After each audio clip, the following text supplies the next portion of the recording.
आप देख रहे हैं समाचार एजेंसी ऑफ इंडिया में साइन न्यूज। नमस्कार, आप देख रहे हैं देश की पहली डिजिटल न्यूज एजेंसी समाचार एजेंसी ऑफ इंडिया की साई न्यूज। इसके धर्म प्रभाग में आपका स्वागत है। अब आपको पंचमी एवं षष्ठी को किए जाने वाले श्राद्ध के बारे में बताते हैं। आशा है आपको यह पसंद आएगा। आप इसे ध्यान पूर्वक सुनिए और धर्म लाभ लीजिए। आइए सुनते हैं पितर पक्ष में पंचमी एवं षष्ठी को किए जाने वाले श्राद्ध के बारे में विस्तार से। जानिए कब किया जाएगा पंचमी एवं षष्ठी तिथि का श्राद्ध वर्ष 2025 में। पंचमी तिथि पर किसका किया जाता है श्राद्ध एवं किसका किया जाएगा षष्ठी तिथि का श्राद्ध। आप देख, सुन और पढ़ रहे हैं समाचार एजेंसी ऑफ इंडिया की साई न्यूज के धर्म प्रभाग में विभिन्न जानकारियों के संबंध में। पंचमी श्राद्ध, जिसे कुंवारा पंचमी भी कहा जाता है, पितर पक्ष के दौरान पंचमी तिथि पर किया जाता है और यह उन पूर्वजों के लिए होता है जिनकी मृत्यु पंचमी तिथि पर या अविवाहित रहते हुए हुई हो। इस श्राद्ध को करने के लिए उपयुक्त शुभ मुहूर्त में जल में काला तिल मिलाकर तर्पण किया जाता है। ब्राह्मणों को भोजन कराया जाता है और ब्राह्मणों को वस्त्र व दक्षिणा दी जाती है। इसी तरह षष्ठी तिथि को दिवंगत आत्माओं के लिए षष्ठी श्राद्ध किया जा सकता है। मृतक की मृत्यु किसी भी पक्ष या चंद्र पक्ष जैसे शुक्ल पक्ष या कृष्ण पक्ष में हो सकती है। षष्ठी तिथि पर उन लोगों का श्राद्ध किया जाता है जिनकी मृत्यु अमावस्या या किसी भी महीने की षष्ठी तिथि को हुई हो। इसके अतिरिक्त इस तिथि पर उन लोगों का श्राद्ध भी किया जाता है जो अपनी संतान के लिए अज्ञात कारणों से स्वर्ग चले गए हैं। इसलिए यदि आपके परिवार के किसी सदस्य का निधन किसी भी पक्ष, कृष्ण पक्ष या शुक्ल पक्ष की षष्ठी तिथि को हुआ है तो उनका श्राद्ध कर्म पितृपक्ष की षष्ठी तिथि पर करना ही सबसे उपयुक्त माना जाता है। इस दिन श्राद्ध करने से पूर्वजों को तृप्ति मिलती है और उनका आशीर्वाद परिवार पर बना रहता है। षष्ठी श्राद्ध को छठ श्राद्ध के नाम से भी जाना जाता है। कुछ ज्योतिषाचार्यों के अनुसार इस साल पितरपक्ष में 12 सितंबर को पंचमी तिथि एवं षष्ठी तिथि का श्राद्ध किया जाएगा। इस दिन पितरों का पिंडदान और तर्पण करने की परंपरा है। पितरपक्ष में पूर्वजों को याद करके दान धर्म करने की परंपरा सदियों से चली आ रही है। कहते हैं कि पितरपक्ष में हमारे पितर यमलोक से धरती पर उतरते हैं और हमें आशीर्वाद देते हैं। पितरों को प्रसन्न करने के लिए हम तिथिनुसार श्राद्ध कर्म करते हैं। पितरपक्ष के 5वें दिन पंचमी तिथि का श्राद्ध करने की परंपरा है। पंचमी तिथि पर परिवार के उन मृत सदस्यों का श्राद्ध किया जाता है जिनकी मृत्यु हिंदू पंचांग के अनुसार पंचमी तिथि पर होती है। इसे पंचमी का श्राद्ध भी कहा जाता है। श्राद्ध कर्म पितरों को तर्पण और श्राद्ध अर्पित करने के लिए किया जाता है।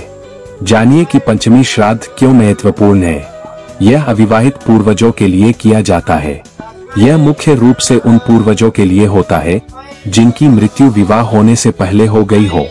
इसके अलावा जिन पूर्वजों की मृत्यु पितर पक्ष के दौरान पंचमी तिथि पर हुई हो, उनका श्राद्ध भी इसी तिथि पर किया जाता है।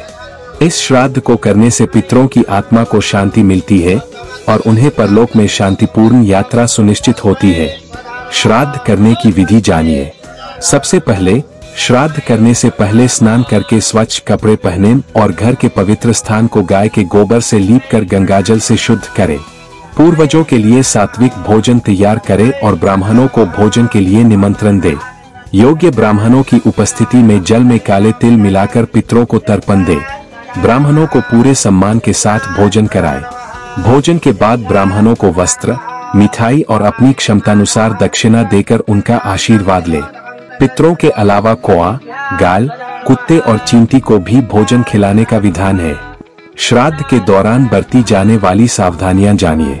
श्राद्ध के दिन घर में लहसुन, प्याज, मांस, मदिरा और अन्य तामसिक भोजन का सेवन न करें। ब्रह्मचर्य का पालन इस दिन ब्रह्मचर्य का पालन करना चाहिए। घर में किसी भी प्रकार का कलह या विवाद न करें। श्राद्ध करने वाले व्यक्ति को बाहर का भोजन नहीं करना चाहिए। पितृपक्ष के दौरान किसी भी शुभ या मांगलिक कार्य जैसे विवाह, मुंडन, गृह प्रवेश आदि से बचना चाहिए। श्राद्ध के दिन बाल कटवाना और नाखून काटना वर्जित है। गंगा किनारे श्राद्ध करने का महत्व। अगर संभव हो तो गंगा नदी के किनारे जाकर श्राद्ध कर्म करें। कहा जाता है कि गंगा तट पर किया गया श्राद्ध सबसे अधिक फलदायी होता है। अगर ऐसा न कर पाए तो घर पर भी विधिपूर्वक श्राद्ध कर सकते हैं। इस बात का खास ध्यान रखें कि जिस दिन श्राद्ध करे उस दिन ब्राह्मण भोज जरूर कराए और उन्हें दान दक्षिणा दे। हरि ओम। पितर पक्ष। अगर आप जगत को रोशन करने वाले भगवान भास्कर, भगवान विष्णु जी, देवाधिदेव महादेव, ब्रह्मांड के राजा भगवान शिव एवं भगवान श्री कृष्ण जी की आराधना करते हैं, और अगर आप विष्णु जी एवं भगवान कृष्ण जी, मर्यादा पुरुषोत्तम भगवान श्री राम जी के भक्त हैं, तो कमेंट बॉक्स में जय सूर्य देवा, जय विष्णु देवा, ओम नमः शिवाय, जय श्री कृष्ण, हरिओम तत्सत, जय श्री राम, ओम नमो भगवते वासुदेवाय नमः लिखना न भूलिए। यहाँ बताए गए उपाय, लाभ, सलाह और कथन आदि सिर्फ मान्यता और जानकारियों पर आधारित है। यहाँ यह बताना जरूरी है कि किसी भी मान्यता या जानकारी की समाचार एजेंसी ऑफ इंडिया के द्वारा पुष्टि नहीं की जाती है। यहाँ दी गई जानकारी में निहित जानकारी विभिन्न माध्यमों, ज्योतिषियों, पंचांग, प्रवचनों, मान्यताओं, धर्म ग्रंथों, दंत कथाओं, किंवदंतियों आदि से संग्रहित की गई है। आपसे अनुरोध है कि इस वीडियो या आलेख को अंतिम सत्य अथवा दावा न माने एवं अपने विवेक का उपयोग करें। समाचार एजेंसी ऑफ इंडिया पूरी तरह से अंधविश्वास के खिलाफ है। किसी भी जानकारी या मान्यता को अमल में लाने से पहले संबंधित विशेषज्ञ से सलाह लें। अगर आपको समाचार एजेंसी ऑफ इंडिया में खबरें आदि पसंद आ रही हो तो आप इसे लाइक, शेयर व सब्सक्राइब अवश्य करें। हम नई जानकारी लेकर फिर हाजिर होंगे, तब तक के लिए इजाजत दीजिए। हरिओम। समाचार एजेंसी ऑफ इंडिया की साई न्यूज में प्रसारित खबरें, गीत, गजल, भजन आदि पसंद आ रहे हो तो आप इसे लाइक, सब्सक्राइब व शेयर जरूर करें।